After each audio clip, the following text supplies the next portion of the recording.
Consider a unit circle of radius 1. Draw two radii from the center O to points A and B on the circle so that OA makes an angle alpha with the x-axis, and OB makes an angle beta, hence the angle between them is alpha minus beta.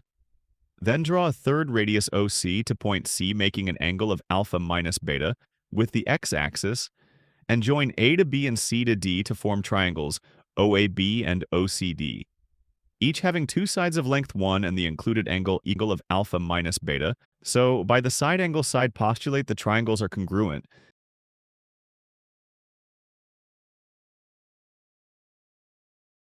and thus AB equals CD.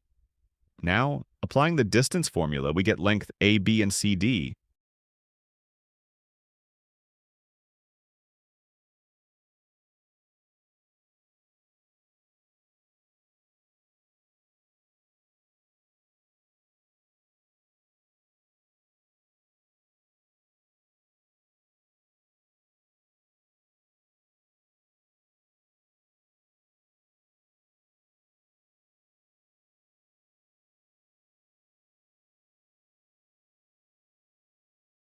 These are the four variants of the fundamental law of trigonometry.